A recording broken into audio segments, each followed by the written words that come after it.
Wow. I have seen the movie I Swear in View Cinemas.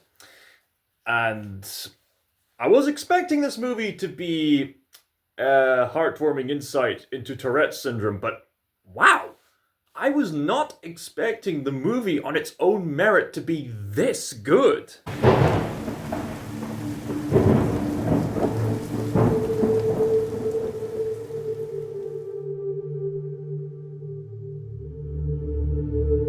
Seriously, this has got to be one of the best movies of 2025. Maybe it's my Scottish heritage talking since this movie is set in Scotland.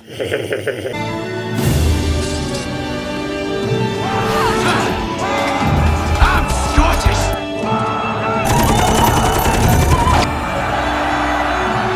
Freedom! But in all seriousness, I'm so glad that this movie exists because it needs to exist. It's raising awareness of Tourette syndrome, and this is quite profound for me because years ago I actually collaborated with people who have Tourette syndrome to raise awareness of Tourette syndrome. So for those of you who don't know, Tourette syndrome is a brain condition that causes people to commit very uncontrollable, impulsive little behaviors. Stuff like twitching, blinking, rolling the eyes up, or just random shouting like, "Aye! Aye! Aye! Aye!" And as the film implies, lots and lots of swearing, as well as spitting and motor neuron stuff like sudden movement of the limbs like you would see with little babies. And, other stuff like that. The people suffering from this condition, they can't help it. It's out of their control. It's called Tourette syndrome. I say things that I shouldn't. This is the story of someone by the name of John Davidson. He was a man who grew up during a time when Tourette syndrome was not so well known. Can't help it! It wasn't until long after he'd left school that Tourette syndrome was beginning to become more well known as an actual brain condition. We're going to get you better. Next to no time.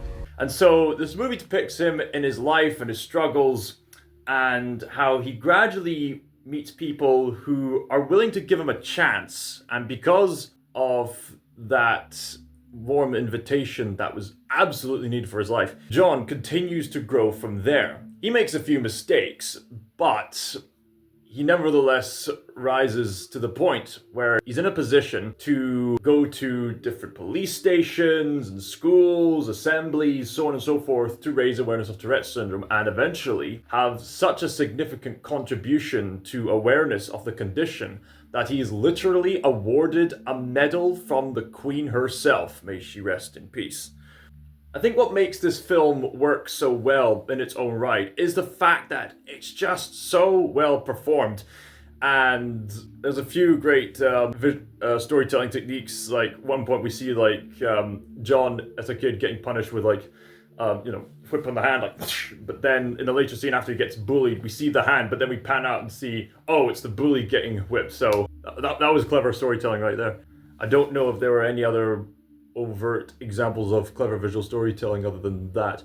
But this kind of movie really depends on the strength of the performances, and these are really strong performances. Everyone is well cast, everyone performs really well, and it's just a great way to convey a great story, to get it out there and to raise awareness of Tourette syndrome. Honestly, I heard it move people to tears. Does this look better with the light on? And honestly, I don't know if there's much more I can say about the film from the technical narrative building standpoints, and just talk about the implications of the story itself, just because it's just so well made. It's honestly that good. So let's talk more about the thematics of the movie itself, because I'm realizing, especially given my own experience with mental health conditions in recent years, as well as speaking as someone who has mild autism, this kind of story right here, I believe, is a deeper calling for us to be graceful to others around us. Because I know from personal experience, when you try to make your life perfect, you try to control everything, it's going to lead to disaster. It's only when you become more honest about what's wrong, when you open up to others, and you embrace the grace of your worth as a person, then that's where the real growth begins. That doesn't mean excusing the bad stuff, but obviously in the case of Tourette syndrome, a lot of the impulsively vulgar language and sudden movements of the body, that obviously can't be helped. And it's described in the movie that John finds he's better able to get a hold of himself when he has a goal to focus on. And when he's anxious, it makes the impulses known as tics even worse. By the end of the movie, there's been some profound research, apparently from Nottingham University, that John himself looks into. They give him this wrist, which, from what I understand, is some kind of nerve stimuli on the wrist, which causes John to not have tics for the first time in his life, or at least a longer period of time of not having tics. They said it's not a cure, but it's something that could help. But honestly, this cure wouldn't have been possible if it wasn't for the grace necessary to help people with Tourette syndrome. The movie makes itself quite clear. The greatest help for people with Tourette syndrome is education, awareness, and above all else, support. Support of the most profound kind can only be made possible with grace. What comes to my mind are two descriptions in Holy Scripture, most notably in Romans 7 verse 15, where the Apostle Paul says, "What I do, I don't do, and what I don't do, I do."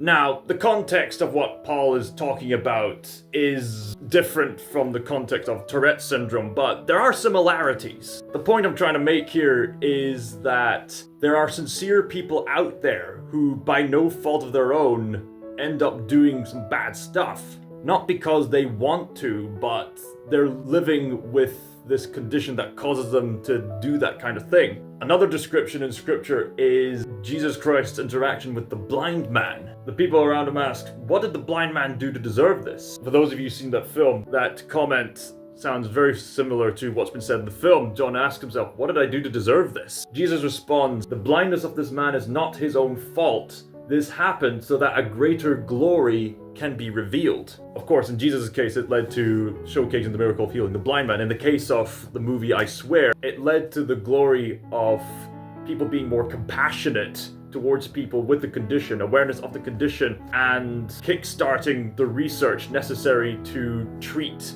the symptoms and to help people better understand. So the point I'm trying to make here is that I'm convinced that this film, as well as what it implies, should inspire us to have a deeper calling for grace in our own lives and the lives we can affect around us.